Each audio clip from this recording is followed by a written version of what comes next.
Halo semuanya, perkenalkan nama gue Jonathan. Selamat datang kembali di podcast Ruang Opini by Apasi Media. Kali ini gue mesti ditemenin sama Sakti dan Russell. Jadi teman-teman, mungkin teman-teman udah banyak tahu juga kalau baru-baru ini pemerintah kita meluncurkan sebuah lembaga baru yaitu BPI Danantara.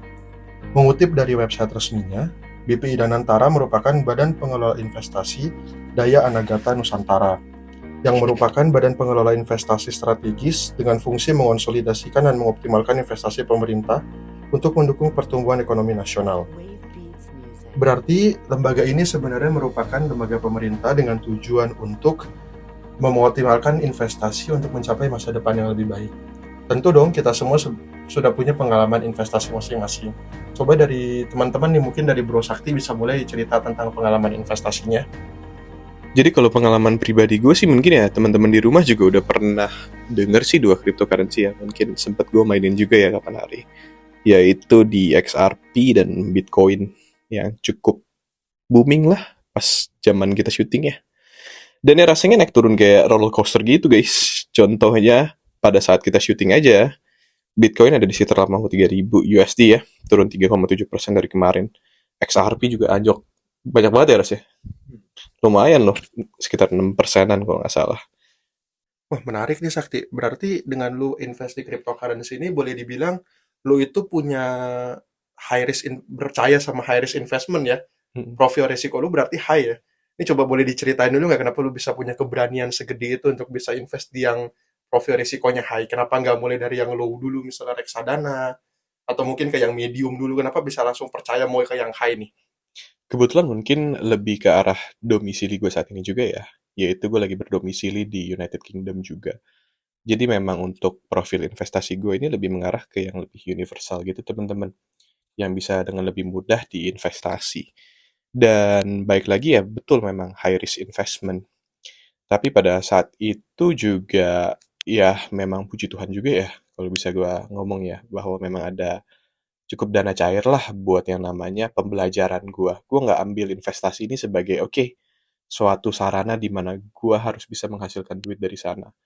Tapi sarana sebagai gua dengan dana cadangan gua atau dana yang gua udah tahu nih ada resiko investasinya untuk mempelajari dinamika dari cryptocurrency ini. Terutama ya bagi teman-teman di rumah nih apalagi gue sangat tidak menyarankan ya kalau misalkan kalian belum ada dana cair atau misalkan kalian belum ada dana ya siap untuk kalian keluarkan dengan resiko-resiko investasi yang ada untuk diinvestasikan dalam bentuk apapun.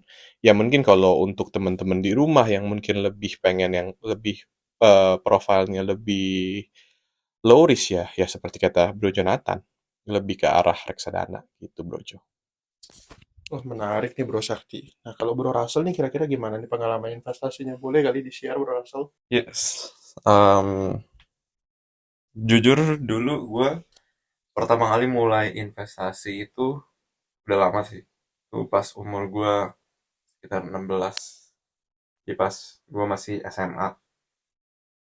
Dan di situ jujur gue dikenalin sama investasi itu dari orang tua gue. Dan emang pertama kesadaran diri gue sendiri juga sih. Karena emang gue sadar bahwa em, ya semua yang ada di dunia ini tuh harganya tuh terus naik gitu loh. Inflasi terus. Dan kalau misalkan duit yang gue punya, tabungan yang gue punya itu gue diemin aja, itu duitnya nggak bakal kemana-mana.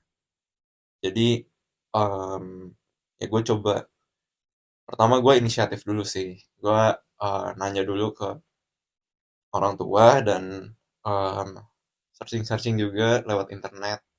Buku gue sempat baca juga. em, Ya berbagai macam analisis gue juga pelajarin. Yang yang pertama pasti itu fundamentalnya dulu kalau karena oke baik. Eh, karena dulu ya salah satu instrumen investasi yang gua pertama kali gua masukin itu reksadana yang dimana resikonya itu nggak setinggi em, saham. Balik lagi ini bukan saran atau rekomendasi untuk jual ataupun beli, melainkan ini cuma opini pribadi gue aja. Ini mana dulu gue belajar reksadana karena ya yang seperti kalian tahu juga bahwa reksadana itu low risk profile dibandingkan um, instrumen-instrumen investasi lainnya seperti saham, kripto, dan ya dan lain sebagainya. Of Oke. course there are obligation. Gue pengen nanya lagi nih, Bro Russell kan tadi sempat ngomong juga ya bahwa yang pertama kali mengajarkan investasi ini adalah dari keluarga ya, Bro Russell ya, dari orang Iya. tua juga ya. Berarti kalau menurut lu secara pribadi, emang orang tua lu ini udah ada latar belakang investasi yang cukup getol gitu. Iya, itu ya mungkin salah satu benefitnya juga kali ya. Ya, gue di apa ya? Disadarkan atau misalnya ya disadarkan oleh orang tua yang melek di dunia keuangan lah ya istilahnya kayak gitu. Mereka juga sadar bahwa ya inflasi bakal makan duit kita kalau misalkan duitnya nggak kemana-mana gitu. Jadi gue udah diajarin dari kecil sih sebenarnya. Oh, menarik nih. Kalau Bro Russell berarti ceritanya dia itu adalah dia betul-betul mulai dari yang rendah dulu ya, profil risikonya, terus menanjak sampai ke yang tinggi. Nah, kalau misalnya dari Bro Sakti ini gimana? Hebat nih Bro Sakti ini langsung berani tinggi atau tadinya memang mulai dari yang rendah dulu nih Bro Sakti? Ya sama sih mungkin ya kayak Bro Russell ya. Kalau gue secara pribadi sih mungkin gue belajar dari kakak gue ya. Dari kakak gue secara pribadi memang dia dari semenjak usia dini atau sejak usia muda memang sudah bermain instrumen investasi. Hal yang mungkin diajarkan sama kakak gue pada waktu itu adalah satu phrase ya mungkin ya teman-teman ya. Don't put your eggs in one basket ya. Jadi kayak kita tahu kan yang namanya instrumen investasi ini memiliki volatilitas masing-masing. Kita memiliki keuangan juga, kita mendapatkan gaji dan lain sebagainya. Tapi kakak gue selalu mengajarkan ya, kalau misalkan kita ada ruang, baik lagi ini bukan bukan ini ya teman-teman ya, bukan yang namanya saran atau apa. Tapi kalau misalkan kita memang ada dana untuk melakukan diversifikasi aset ya, itu adalah hal yang cukup baik. Dan dari pengalaman Bro Russell juga menarik banget. Dia mulai berarti benar-benar startnya dari reksadana, lalu dia baru mulai menjalar ke instrumen-instrumen investasi yang lain. Kalau dari Bro Russell sendiri, gue pengen nanya lagi nih. Kalau ada nggak phrase atau pelajaran yang mungkin diajarkan sama orang tua ataupun keluarga soal investasi yang bisa di-share-kan ke teman-teman juga? Yang pertama bener sih yang kata lu. Em, don't put your eggs in one basket. Itu gue juga setuju ya sama phrase-nya, sama quote-nya gitu. Karena ya kalau di dunia investasi ya semua nggak ada hal yang pasti gitu. Dan kalau misalkan kita naruh satu kepercayaan di salah satu instrumen investasi itu kan terlalu beresiko lah ya istilahnya kayak gitu. Jadi ya lebih baik kita sebagai pelaku di dunia investasi ini jangan menaruh kepercayaan pada satu instrumen gitu loh. Kalau bisa ya, of course there are some um, instrumen investasi yang low risk profile kayak obligasi, reksadana dan sebagainya. Tapi ya sebagai sebisa mungkin lah ya. Karena kita uh, especially gua kan masih anak muda ya. Jadi mungkin paham tentang kalimat cacing-cacing, naga-naga itu masih sangat sangat common lah di uh, era anak muda. Karena kan ya, Berarti kalau menurut Bro Russell sendiri, investasi ini lebih ke soal pembelajaran, sabar, dan strategi ya berarti ya Bro Russell? oh iya dong, harus jadi menurut gue sih kalau misalkan kita investasi tuh kita udah harus punya tujuannya dan strateginya, bukan cuma pas belinya doang, tapi juga pas jualnya tuh kita mau tahu timing yang tepat tuh kapan. Ya pasti kita juga nggak bisa time the market, kita juga tahu itu. Tapi ya kita juga harus punya strategi investasi untuk keluar dari market gitu loh. Menarik nih pengalaman dari teman-teman yang sudah sampai di level high risk ya. Karena jujur kalau gue sendiri sih, gue belum ada di tahap yang ada di high risk ya. Gue nggak punya keberanian untuk sampai situ. Instrumen investasi yang gue mainin mungkin cuma gue mulai dulu dari emas ya, emas batang logam mulia ya. Itu juga gue belajar dari orang tua gue karena ya nilai emas batang itu kalau kita lihat di grafik kan emang nggak pernah turun ya teman-temannya, selalu naik. Walaupun ya bagi sebagian orang itu sebenarnya bukan untuk melipat gandakan harta kita, lebih ke mempertahankan nilainya aja dari inflasi-inflasi yang mungkin terjadi. Sekali lagi teman-teman, ini bukan saran karena gue juga bukan financial planner, bukan financial advisor juga, gue nggak bisa kasih teman-teman saran. Tapi ini berdasarkan pengalaman pribadi aja dari gue yang sebenarnya benar-benar takut kehilangan uang gue nggak punya profil risiko yang setinggi teman-teman ini untuk berani invest di cryptocurrency misalnya atau di saham. Gue juga merasa kalau gue ini sebenarnya nggak punya pengetahuan yang cukup, makanya kenapa gue mulainya dari emas batang dulu. Dulunya mungkin paling sederhana, mungkin yang gue mulai itu dari deposito perbankan ya, karena deposito perbankan kan boleh dibilang sebenarnya nggak ada risiko buat kehilangan sama sekali. Terus gue dengan mulai uang jajan gue yang gue tabu, uang angpau atau imlek dan sebagainya, gue mulai mulai invest ke emas batang dan sebagainya.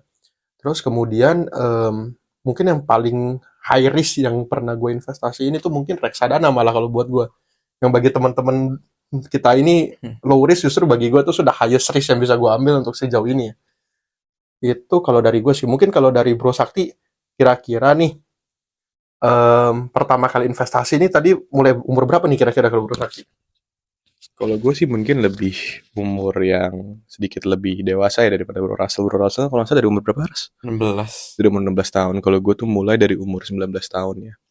Dari sana sih emang sudah mulai, ya puji Tuhan diajarkan juga ya. Diajarkan untuk lebih melek yang namanya diversifikasi dana dan risk management juga dari kakak-kakak gue. Walaupun mulai juga very small. Pas waktu itu kan juga mulai dari part-time ya, uang part-time kerja di Indonesia. Lalu juga dari uang angpau ya, mungkin mirip kayak Bro Jonathan. Tapi ya, baik lagi, mungkin kalau buat teman-teman yang pengen memulai investasi, jangan FOMO juga sih menurut gue. Karena ya kita lihat ya namanya profil-profil investasi saat ini seperti dengan adanya cryptocurrency, banyak banget orang-orang di luar sana tuh yang ngerasa, ih FOMO banget nih. Wah ini high risk, high return nih teman-teman nih. Tapi kan kayak kata Bro Russell atau kayak kata Bro Jonathan, tetap harus ada riset yang harus kalian lakukan gitu loh. Mungkin kalian harus update ke berita-berita terkini gitu loh. Dan jangan panik yang tentunya ya. Jangan ngerasa kayak, aduh mumpung lagi turun nih teman-teman nih, aduh dapat info, dapat kabar dari berita bahwa ada instrumen investasi yang lagi turun dan mungkin cocok untuk investasi. Karena baik lagi, kita nggak bisa yang namanya memprediksi pasar atau memprediksi volatilitas pasar secara sepenuhnya. Itu sih kalau menurut gua ya. Nggak tahu kalau dari Bro Russell mungkin yang udah lebih berpengalaman ya dalam dunia investasi. Bisakah lu melihat yang namanya volatilitas pasar secara sempurna atau enggak? Nggak bisa sih. Jawaban singkatnya nggak bisa. Karena kan ya balik lagi di investasi itu nggak ada 100% pasti. Kita cuma kalau misalkan fundamentalnya bagus kayak di saham, company-company-nya bagus, ya itu bisa ya salah satu profil resikonya udah bisa di tick off lah ya.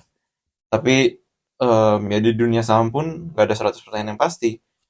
Bahkan saham-saham perbankan mungkin kita record hari ini itu ya walaupun laba dan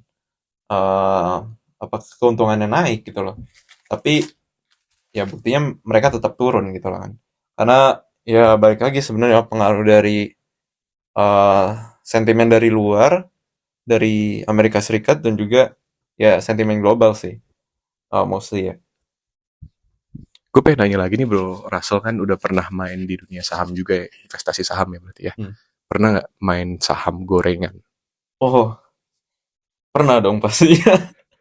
Kenapa tuh kalau boleh tahu? Gue ya sebelumnya saham itu kan ada tiga ya, ada tiga tipe ya. Yang pertama tuh blue chip, yang kedua itu second liner, dan ketiga itu saham third liner, which is saham gorengan. Saham gorengan tuh ya banyak lah ya contohnya banyak lah ya contohnya di di Bursa Efek Indonesia. Dan ya gue nggak perlu mention lah ya salah satu saham gorengannya. Kalian juga pasti tahu sendiri. Sebenarnya saham gorengan itu ya definisinya saham yang bisa dikendalikan oleh para bandar ini. Waduh, bandar ya, berat ya nih Bro Rasel ya. Tapi gini deh, mungkin kita jangan terlalu berat lah ya. Iya, Nanti teman-teman jadinya, waduh, kayaknya berat jadi ngantuk bawaannya. iya. Ini mungkin kalau dari Bro Rasel, kira-kira pernah cuan gede nggak dari yang saham-saham gorengan ini nih? Wah, cuan gede pasti. Enggak pasti juga sih. Pernah lah, pernah, Pernah ya? pernah, pernah. Tapi ya balik lagi ya, kalau namanya investasi ada loss, ada profit ya. Ya profit pasti pernah, lossnya juga pasti pernah. Jadi ya, so equal value gitu loh guys. Gak bisa dibilang profit profit terus gitu loh. Ini kira-kira nih, sementara itu kalau dari Bro Sakti, kira-kira pernah nggak nih main saham gorengan? Memang pernah juga sih, mirip kayak Bro Russell ya. Tapi baik lagi ya, memang volatilitasnya juga cukup tinggi ya, apalagi kalau saham goreng. Tapi yang lebih gua prefer itu sih kalau untuk main saham sendiri ya. Gue sih nggak fokus ke oke, untung atau dividen yang sangat besar atau apa gitu loh. Tapi yang bisa gue lebih fokuskan adalah gimana caranya gue compound. Gimana caranya yang namanya instrumen investasi ini harus bisa compounding. Oke, dari yang namanya mungkin gue main dari yang low profile, low risk investment.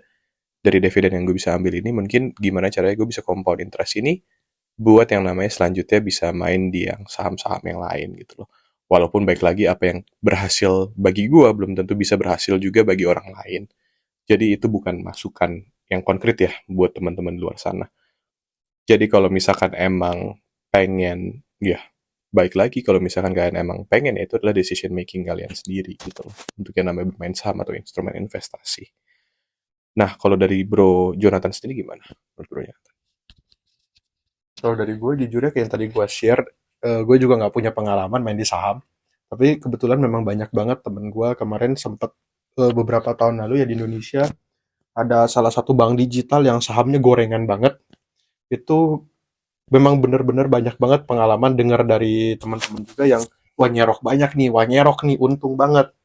Tapi sekali lagi ya teman-teman, mungkin sekalian sebagai penutup juga di episode kita kali ini, mungkin ada beberapa hal ya teman-teman yang bisa gue simpulin dari pembicaraan kita dan dari teman-teman, pengalaman teman-teman juga dari Sakti dan Russell. Yang pertama mungkin untuk jangan FOMO ya teman-teman. Jangan gampang kepancing sama dengar dari teman-teman yang nyerok banyak, yang cuan banyak, yang untung banyak, modalnya sedikit, untungnya banyak banget. Itu high risk high return, teman-teman tetap perlu untuk yang namanya riset dulu, pelajari dulu fundamentalnya.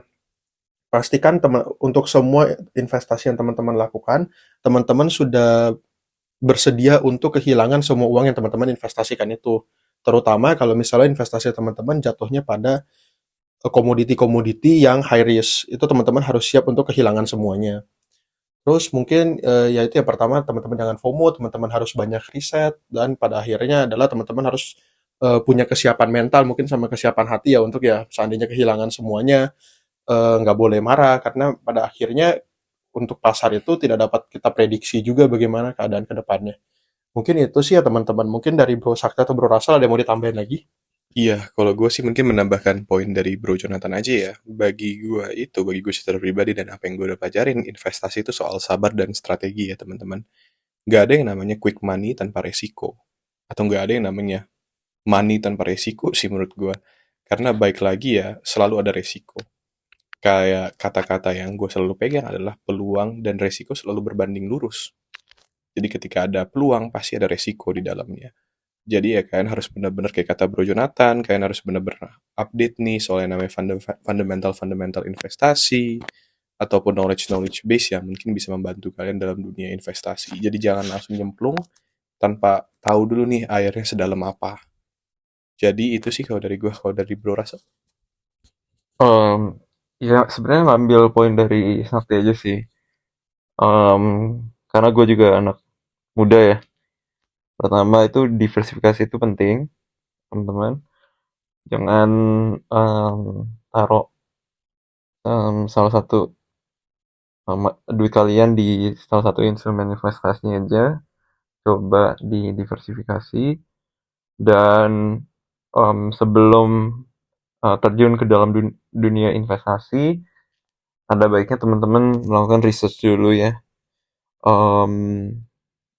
Seberapa, ya balik lagi, seberapa dalam kolamnya dan seberapa besar resikonya untuk instrumen-instrumen investasi yang teman-teman pengen jalanin gitu loh. Dan ya kalau bisa jangan panik ya.